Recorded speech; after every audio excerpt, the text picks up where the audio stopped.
Hola, ¿qué tal? Nosotros somos Mutualismo, voces de la biología molecular, y nuestro equipo está conformado por mi compañera Vanessa Guzmán y yo, Montserrat Castrejón.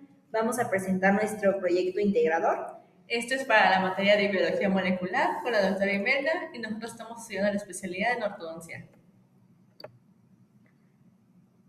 Bueno, nuestro índice está basado en las exposiciones que realizaron mis compañeros en clase. En total fueron 7 y vamos a ir desglosando cada una.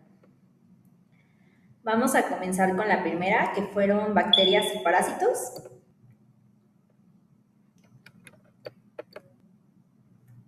Vamos a comenzar definiendo lo que son las bacterias. Estos van a ser microorganismos procariotas. Aquí nos vamos a referir con procariotas que no tienen núcleo ni tampoco tienen organelos. Estas van a ser unicelulares y, como lo dije, van a carecer de núcleo. Son una de las formas de vida más antiguas y abundantes del planeta. Están adaptadas a sobrevivir en casi cualquier entorno. Estas se pueden clasificar de múltiples maneras.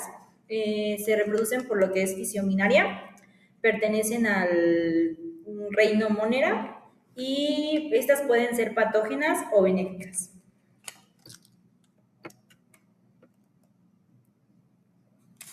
Vamos a comenzar a ver las clasificaciones. La primera tenemos que es la de tinción Gram. Esta nos va a ayudar a identificar y a clasificar las bacterias e identificar cuál va a ser el mejor tratamiento para estas. Básicamente el fundamento es la capa de peptidoglicano. En las gram positivas se va a significar que es más permeable, la capa va a ser más gruesa, hay porosidad en la membrana y van a retener lo que es el cristal violeta. Mientras que en las gram negativas son impermeables, tienen una capa fina de peptidoglicanos, tienen una membrana lisa y no van a retener el cristal violeta. La segunda clasificación puede ser por forma, que como se muestra ahí tenemos cocos, que es una forma esférica. Bacilos tienen una forma un poquito más alargada, como de una cápsula. Y también están lo que son las espiroquetas, que tienen forma de espiral. Existen múltiples formas, pero ahorita mencionamos estas tres. Igual se pueden clasificar por el metabolismo de oxígeno. Las aerobias estrictas van a ser aquellas donde tienen que vivir en un ambiente que exista oxígeno. Al contrario, las anaerobias estrictas, en donde no hay oxígeno, y anaerobias facultativas, que como su nombre lo dice, tienen la facultad de vivir con y sin oxígeno.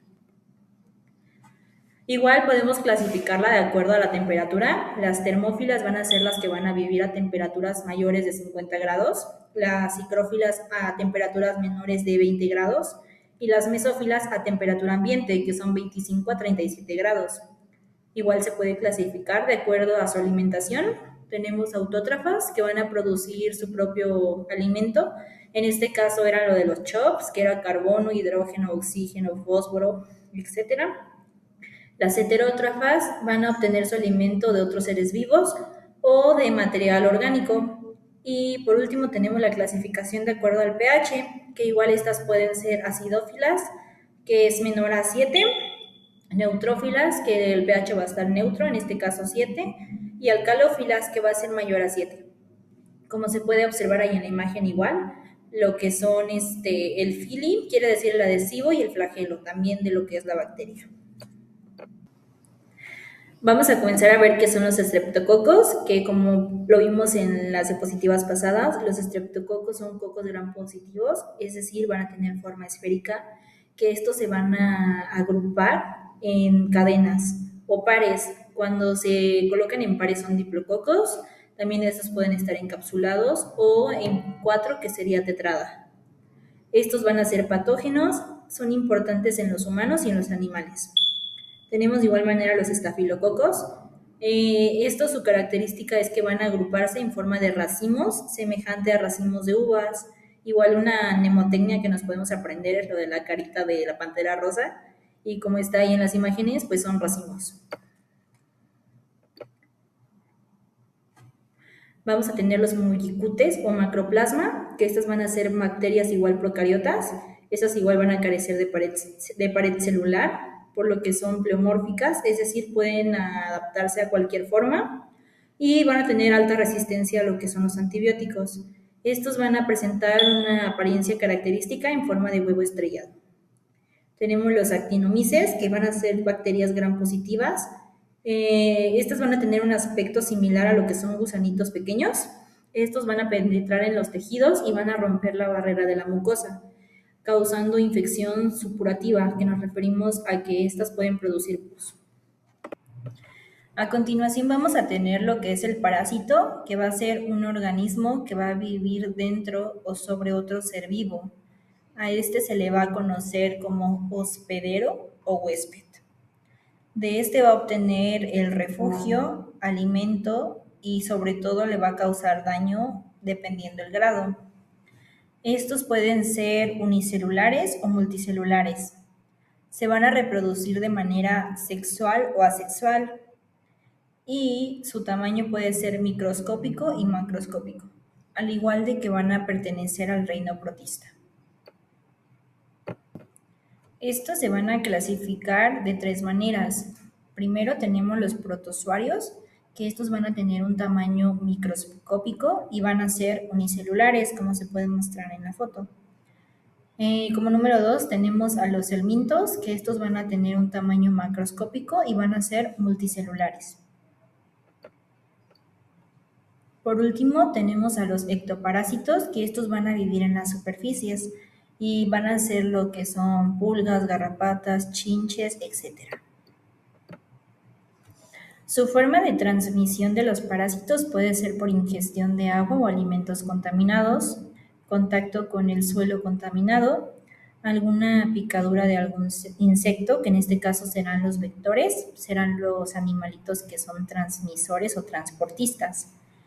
Puede ser contacto directo con personas o animales infectados y consumo de carne en condiciones malas. Bueno, ahora vamos a continuar con el segundo tema, que es virus y hongos. Para conocer primero cómo se dio esto, sabemos que a finales del siglo XIX hubo bacterias y hongos que se tenían como principalmente los causantes de enfermedades. Sin embargo, algunas enfermedades, al no explicarse con estas bacterias y hongos, es cuando surge el descubrimiento de los virus, por lo que tenemos que tener una cierta importancia en los virus y hongos que nos va a permitir el comprender el origen de múltiples enfermedades. Como historia, tenemos que en 1892 Dmitry Vasovsky detecta agentes filtrables, en 1898 Benjamin los denomina virus y en 1935 Wendell Stanley cristaliza el virus. Como primer virus estudiado tenemos que fue el virus del mosaico del tabaco. Y para entender esto, ¿qué es un virus? Bueno, sabemos que un virus es un agente infeccioso celular. Este va a estar formado por material genético más una cápside proteica. Puede tener una envoltura lipídica, no tiene metabolismo propio y va a necesitar una célula huésped para poder reproducirse. Como características de estos tenemos que pues su tamaño es muy pequeño. Estos son acelulares, son intracelulares obligados, no tienen un metabolismo propio y presentan tropismo. ¿Qué quiero decir con esto? Que es una afinidad por tejidos específicos.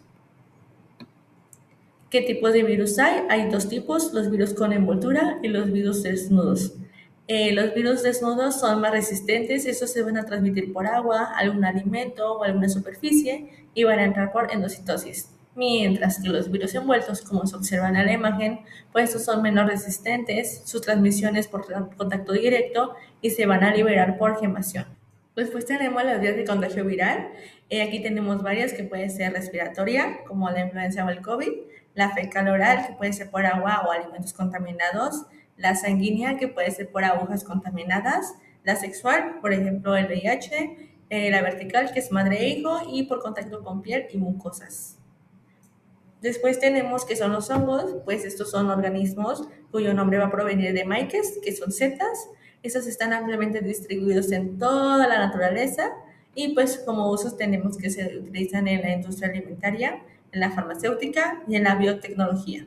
Como características de estos tenemos que son eucariotas, que tienen un núcleo verdadero. Esas pueden ser unicelulares o pluricelulares. Tienen una nutrición heterótrofa, que se alimentan de materia orgánica. Son descomponedores, tienen una reproducción sexual y asexual y no tienen movilidad. En la imagen podemos apreciar cómo se distribuye este logo.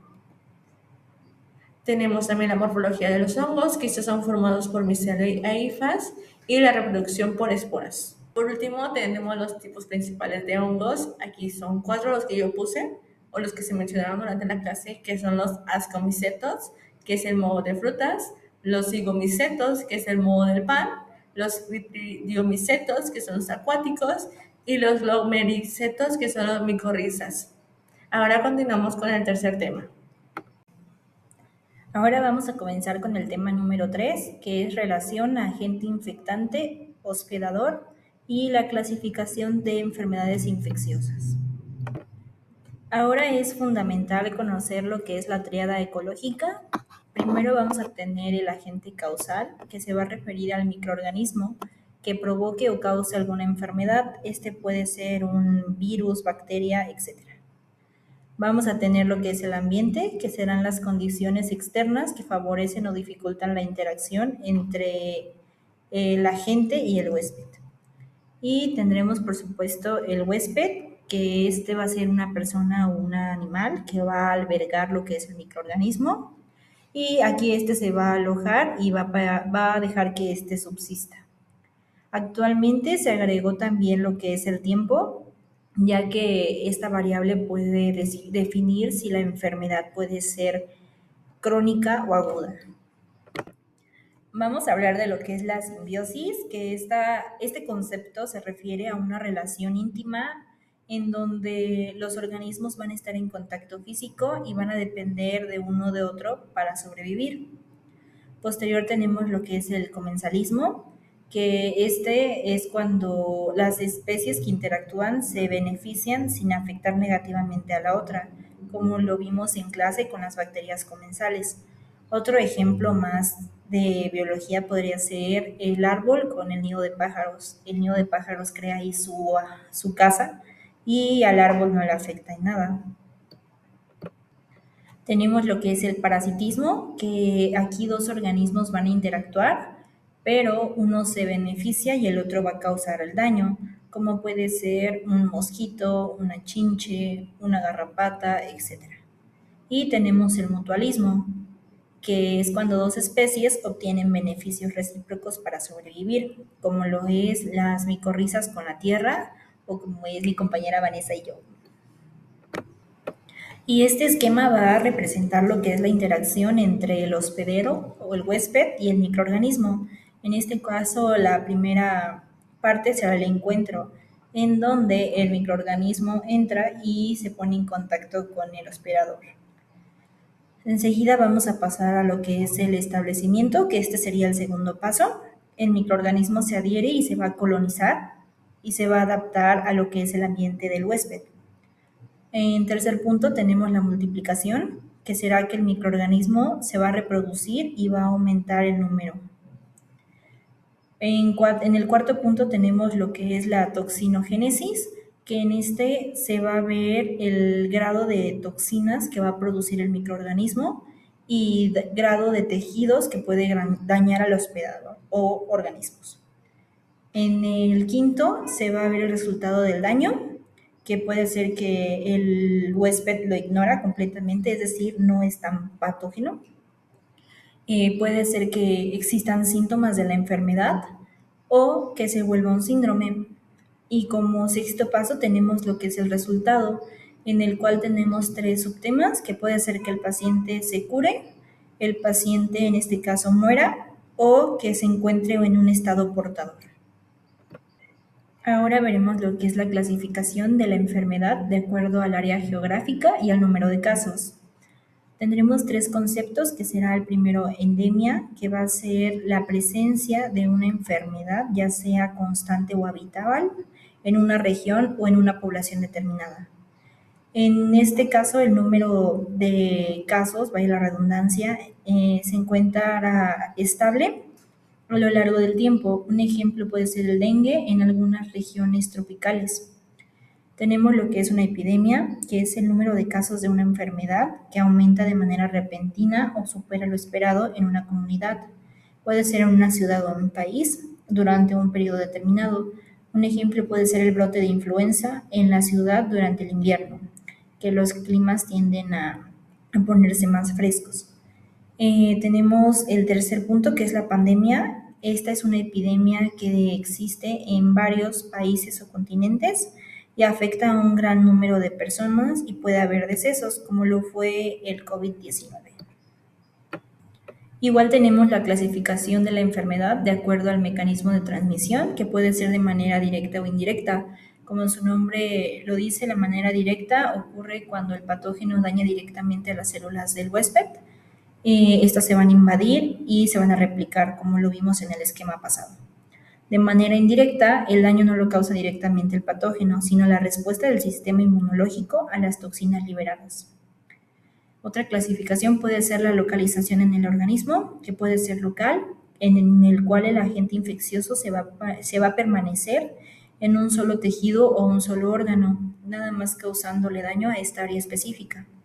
Mientras que el sistema o general, en este caso el patógeno se disemina por todos los organismos a través de la sangre, el sistema linfático, y este va a tener como resultado la afección de múltiples órganos.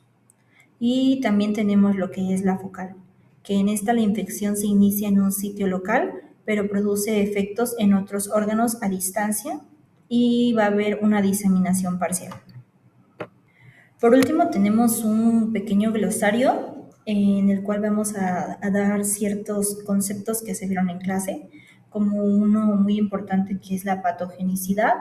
En este nos vamos a referir a la capacidad de un microorganismo para causar enfermedad en un huésped. Tenemos lo que es resistencia, que será la capacidad de un microorganismo para sobrevivir y multiplicarse a pesar de la acción de antimicrobianos, del sistema inmunológico o de condiciones ambientales adversas. Tenemos virulencia, que es el grado de patogenicidad, y patognomónico va a ser una característica única de esa enfermedad. Un ejemplo de patognomónico puede ser el herpes zóster, que este es unilateral, mientras que la varicela es bilateral. Igual tenemos el tropismo, que se refiere a la afinidad, es decir, el herpes daña el nervio, el VPH va a ser epiteliotrópico, mientras que el VIH va a dañar a pulmones y linfocitos. Y el hepatitis, como su nombre lo menciona, es un daño hepático. Ahora, como cuarto tema, tenemos lo que es la microbiología bucal. En sí, ¿qué es la microbiología pulpar? Bueno, esta va a estudiar los microorganismos que se van a presentar en la cavidad oral. Va a incluir bacterias, virus, hongos y protozoos. Y bueno, ¿cuál es la importancia con esto de lo que estamos viendo? Pues que se relaciona con la salud y la enfermedad oral. Ahora también tenemos lo que es la ecología de la cavidad bucal. Como bien lo mencionó Monse, la boca es un ecosistema complejo con múltiples microambientes, por lo que hay superficies duras, en este caso que son los dientes, lo que nos va a permitir colonización permanente. Van a presentar zonas con y sin oxígeno, una temperatura constante de 37 grados y bueno, va a tener una saliva constante y nutrientes frecuentes. ¿Cuál es el origen de la microbiota bucal? Bueno, aquí la cavidad oral es estéril al nacer, pero si hay una colonización al inicio del nacimiento, que puede ser por diferentes factores, como el tipo de parto, la lactancia, el entorno en el que se encuentre el recién nacido, y algunas bacterias que van a colonizar serían el Streptococcus salivarius y el Streptococcus mitis.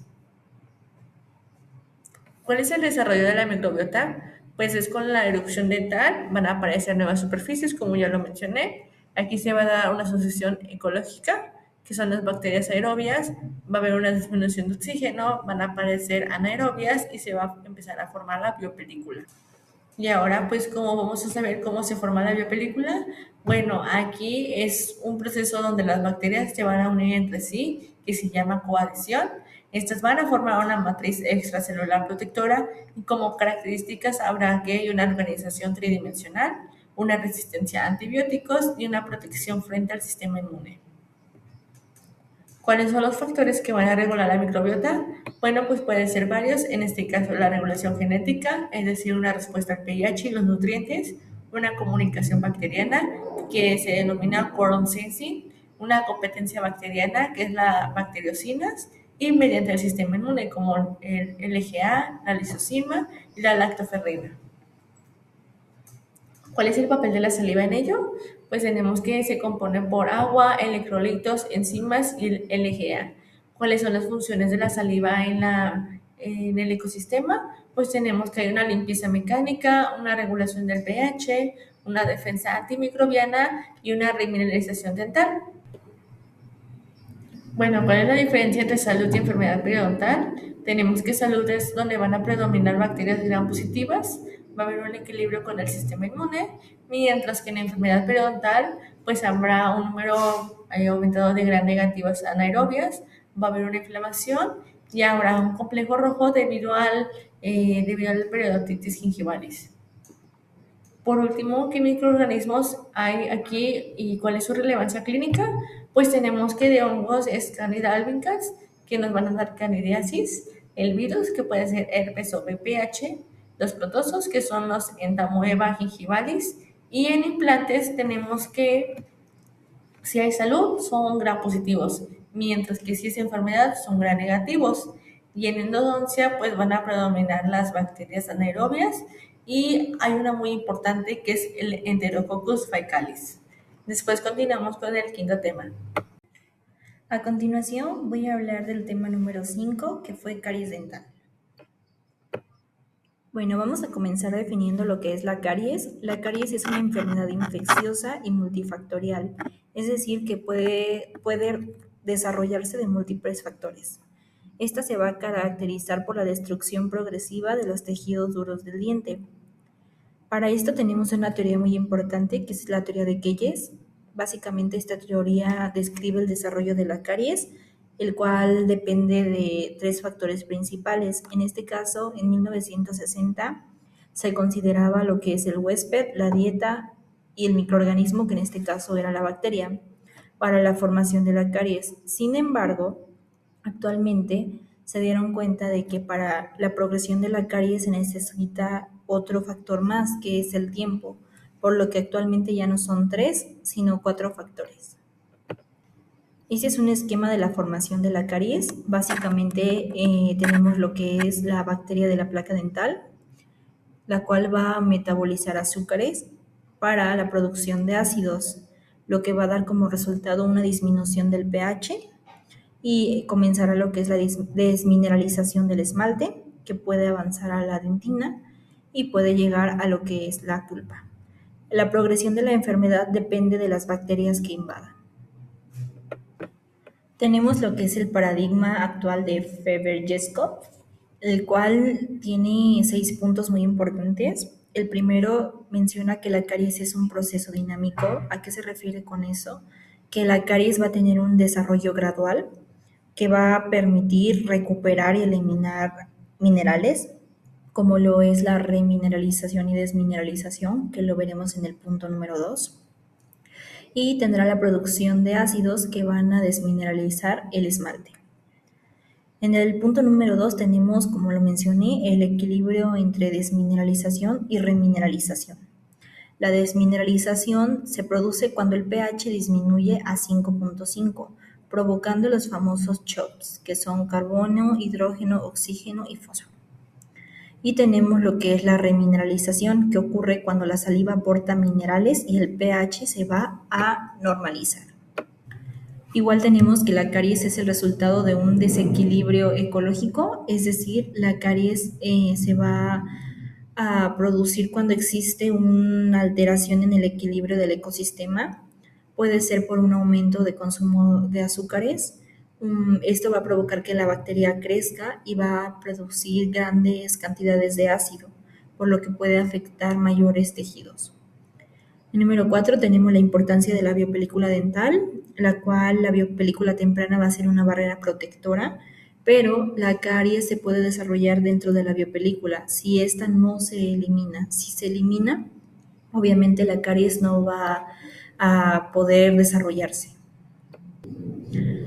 Como el punto número 5 tenemos lo que es la influencia del factor del huésped. Las características del paciente influyen mucho para que la caries se pueda desarrollar, como es la saliva, el flúor, la anatomía del diente y sobre todo la higiene bucal. Si la caries se puede prevenir, como lo dice el punto número 6, Obviamente sí, siempre y cuando se puedan controlar los factores. A continuación voy a hablar de los microorganismos principales involucrados, que es el Streptococcus mutans. Este microorganismo es el más importante para el inicio de la caries dental. Este va a ser un coco gram positivo, es decir, va a tener forma esférica y va a ser anaerobio facultativo, va a tener la facultad de vivir con y sin oxígeno. Este va a producir glucanos a partir de la sacarosa, lo que facilita la adhesión al esmalte y tiene una alta capacidad acidogénica, es decir, produce ácidos y acidúrica en sobrevivir en pacientes que tengan ambientes muy ácidos. Tenemos al Lactobacillus acidophilus, que este va a participar en la progresión de la caries profunda por su alta tolerancia a lo que son los medios ácidos. Este va a ser un bacilo, una forma como de cápsula, igual va a ser gram positivo, va a tener su metabolismo anaerobio facultativo o microaerofilo. No forma esporas, es inmóvil, crece en ambientes ácidos y produce ácido láctico, es decir, va a poder fermentar carbohidratos. Tenemos el Streptococcus sobrinus, igual es un coco, igual es gram positivo.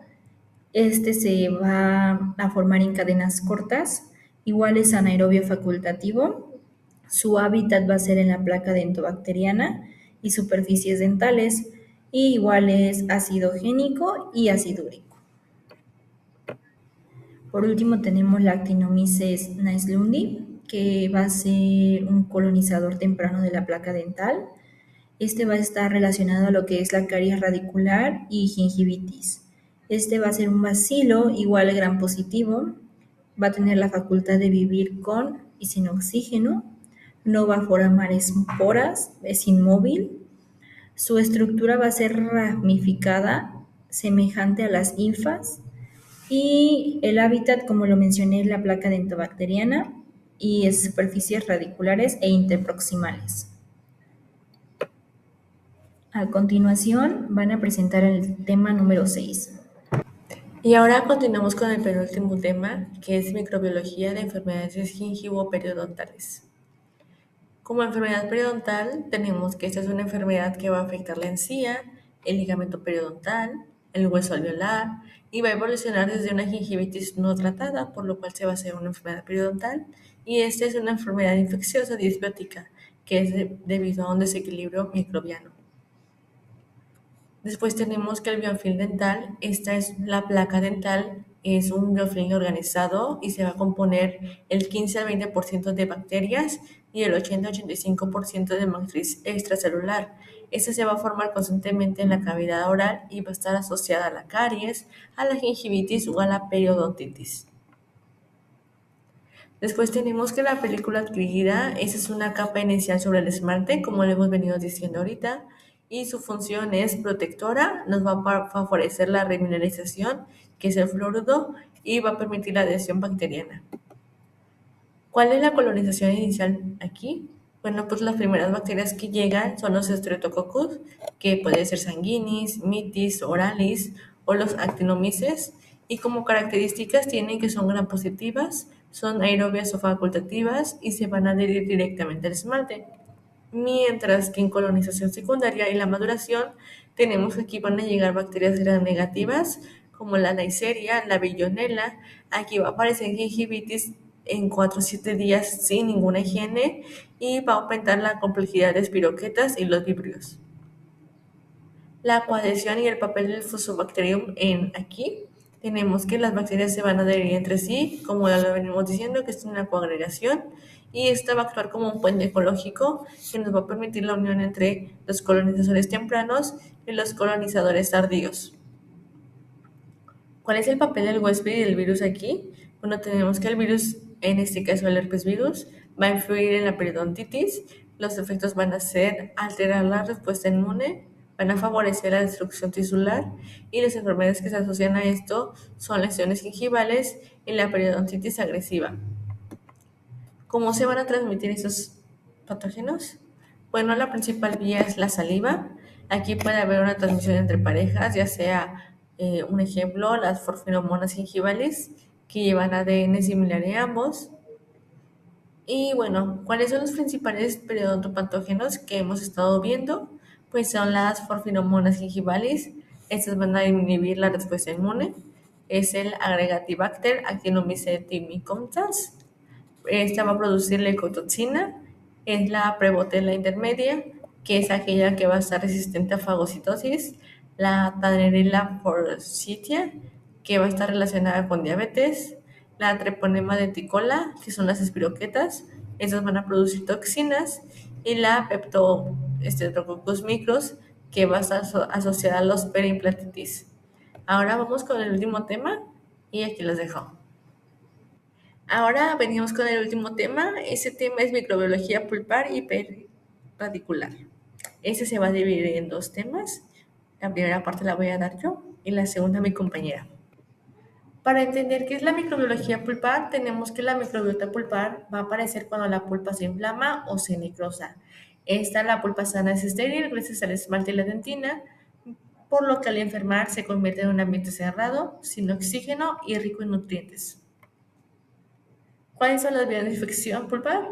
Bueno, tenemos que hay dos, es la vía coronaria, que puede ser mediante caries, que esa es la principal causa, por fracturas o traumatismos, y por la microfiltración de restauraciones, mientras que la vía radicular va desde los túbulos dentinarios, el foramen apical y los conductos laterales. Aquí podemos observar una gráfica donde más o menos va diciendo la intensidad por la que se va realizando. ¿Cuáles son las características de la infección pulpar? Bueno, tenemos que la infección polimicrobiana, estas se van a predominar aquí bacterias gram negativas y van a haber anaerobias estrictas. Estas se van a desarrollar en la pulpa necrótica y van a generar toxinas, enzimas proteolíticas y la inflamación y dolor. Y bueno, hay tres tipos de infección del conducto radicular. La primaria es la invasión inicial de pulpa necrótica, y aquí va a predominar los anaerobios.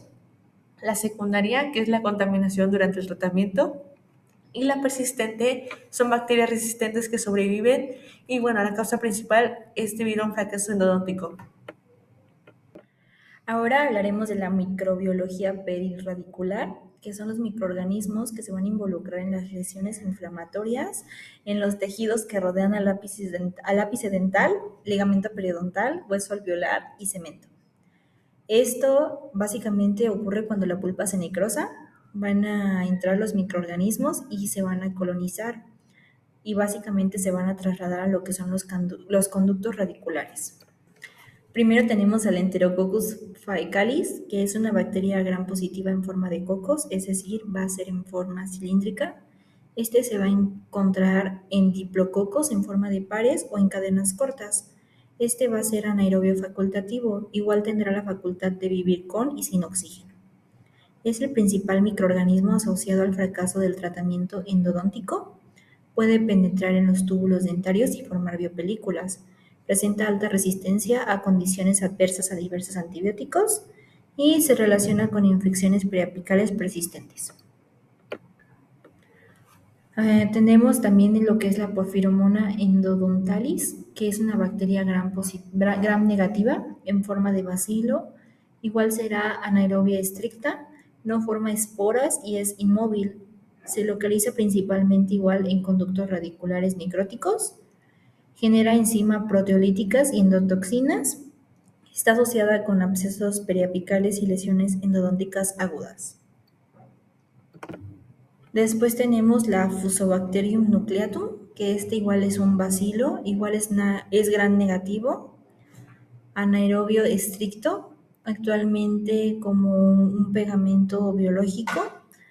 Va a producir adhesinas y si no hay Fusionucleatum, muchas bacterias peligrosas no podrán sostenerse dentro del conducto. Por último tenemos el bacilo gram negativo, Prevotella intermedia. Igual es anaerobio estricto, se alimenta de los productos de degradación de la sangre y tejido descompuesto. Produce enzimas proteolíticas que van a descomponer a lo que es las proteínas de la pulpa para obtener energía. Y también van a tener evasión inmune, es decir, tienen la capacidad de degradar los anticuerpos que el cuerpo envía para defenderse. Muchas gracias. doctora. Esperemos le haya gustado nuestro proyecto. La verdad nos ayudó a repasar un poco lo que fue los temas que observamos en clase y algunas cosas sí como que nos ayudó a recordar mucho que no teníamos como claro, pero ahorita ya tenemos un enfoque, una visión más clara. Sí, yo creo que sí, nos sirvió mucho hacer este proyecto, doctora. Esperemos si le guste. Bueno, bye. Bye.